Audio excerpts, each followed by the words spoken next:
remercions encore une fois pour votre accompagnement et pour votre présence, l'honneur à cette conférence de presse du Front anti-dialogue. Nous faisons ici une déclaration officielle du Front anti-dialogue relative à l'entérinement de l'accord de Washington, signé le 27 juin 2025 et entériné le 4 décembre 2025 à Washington, aux États-Unis d'Amérique. Nous vous parlerons de 5 points dans cette déclaration. Le premier, c'est le contexte général. Le Front anti-dialogue suit avec une attention particulière l'évolution de la situation sécuritaire et diplomatique entre la République démocratique du Congo, notre pays, et le Rwanda. Particulièrement depuis la signature le 27 juin à Washington du traité de paix bilatéral entre les deux États et son entérinement solennel le 4 décembre 2025 par les chefs d'État Félix Antoine Tshisekedi Tshilombo et Paul Kagame. Cet acte politique majeur intervient dans un contexte marqué par la persistance de l'agression rwandaise, l'occupation illégale des portions du territoire, de notre territoire national, par des forces soutenues depuis Kigali, ainsi que par la multiplication des appels au dialogue national émanant de certaines institutions sociales, des organisations politiques et des acteurs internationaux. Analyse du Front anti-dialogue. Premier point, clarification décisive de la nature du conflit. L'entérinement de l'accord de Washington met fin à des années de confusion savamment entretenues par certains milieux politiques et diplomatiques pour lesquels la crise à l'est de notre pays, à l'est de la République démocratique du Congo, serait un simple conflit interne. En acceptant cet accord, des obligations internationales telles que le retrait des troupes rwandaises du territoire congolais, la cessation du soutien aux groupes armés opérant sur le sol congolais, le Rwanda reconnaît publiquement sa qualité de partie belligérante et non des spectateurs. Ainsi, l'accord de Washington confirme juridiquement et politiquement la thèse centrale du Front anti-dialogue, qui est aussi la thèse de la République démocratique du Congo. La crise à l'Est n'est pas un problème interne congolais. Elle est le résultat d'une agression externe organisée, soutenue, financée et exécutée par le Rwanda. Le Front anti-dialogue reconnaît les efforts diplomatiques du président de la République et de son gouvernement, les efforts qui ont permis d'arracher au niveau étatique une reconnaissance formelle du rôle du Rwanda dans l'instabilité régionale. Cependant, fidèle à sa ligne constante, le Front anti-dialogue affirme qu'aucun accord, aucun sourire diplomatique, aucune cérémonie internationale ne peut effacer la duplicité dans le non-respect, la duplicité du Rwanda dans le non-respect de ses engagements. La vigilance reste donc de rigueur. L'accord de Washington doit être considéré comme un outil juridique d'encadrement, doit être considéré comme un levier diplomatique.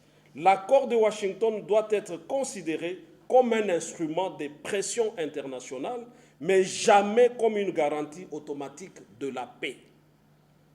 À la lumière de cet accord, il devient évident que la dimension sécuritaire de la crise relève de la politique extérieure, que la question de l'intégrité territoriale de la République démocratique du Congo relève de la souveraineté nationale de notre pays et que l'agression étrangère relève de la défense nationale et de l'autodéfense populaire.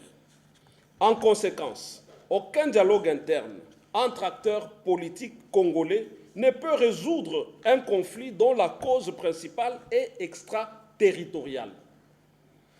Toute tentative de présenter un dialogue national comme une solution à une agression extérieure revient à diluer les responsabilités, revient à offrir une couverture politique à l'agresseur, revient à neutraliser la riposte nationale et revient à violer l'esprit de la Constitution qui fait du président de la République les garants de l'intégrité territoriale.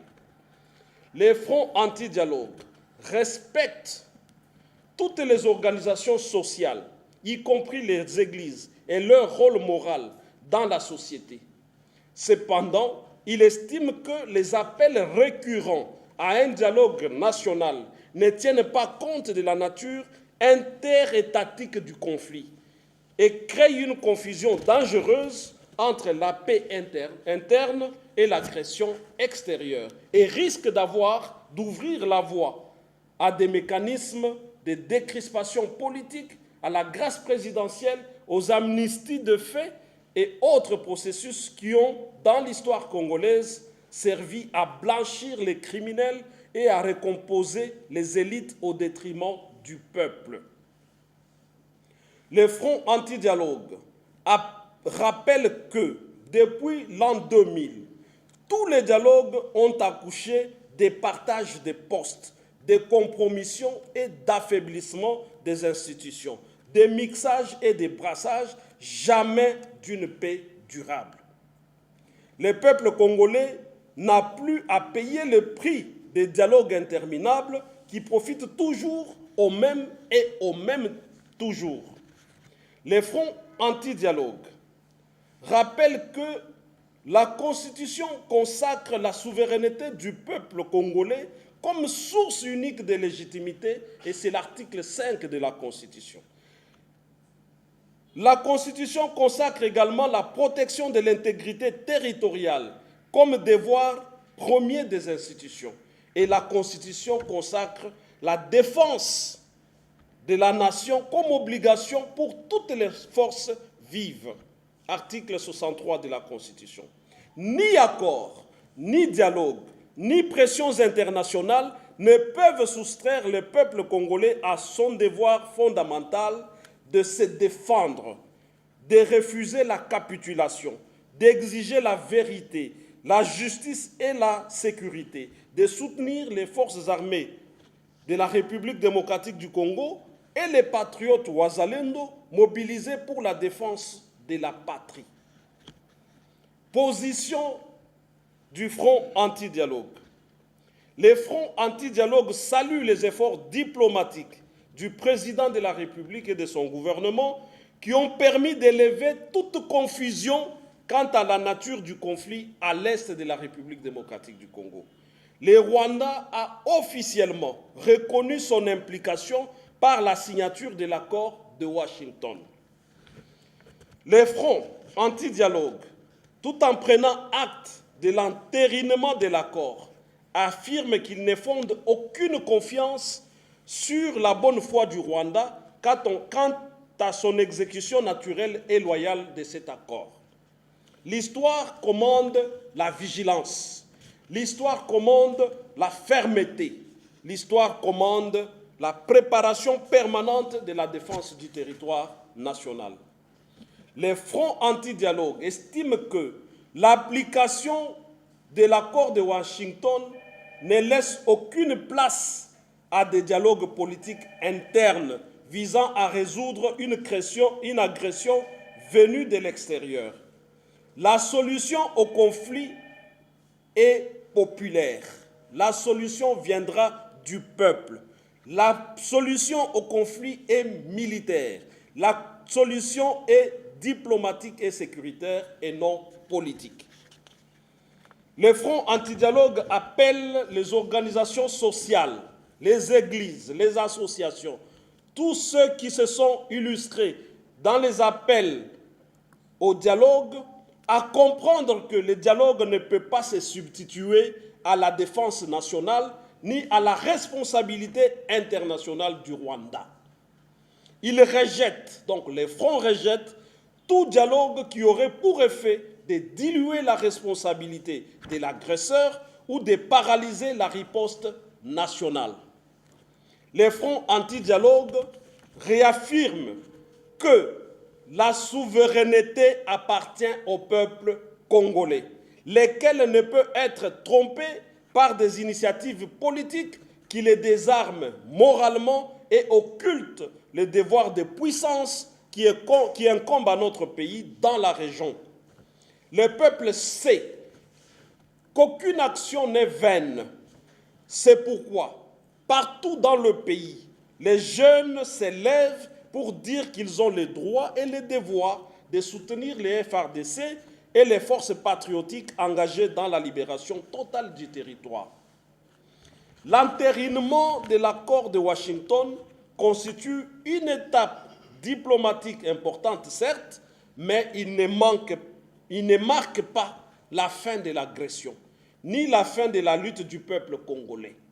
Les fronts anti-dialogue appellent donc à l'autodéfense populaire, à la vigilance permanente, à l'application rigoureuse de l'accord dans l'intérêt exclusif de la République démocratique du Congo, au devoir de puissance de la République démocratique du Congo, au rejet catégorique de tout dialogue de capitulation et à l'union sacrée du peuple derrière ses forces de défense. Dans cette période cruciale de notre histoire, les fronts anti-dialogue réaffirment son engagement indéfectible. Nous ne dialoguons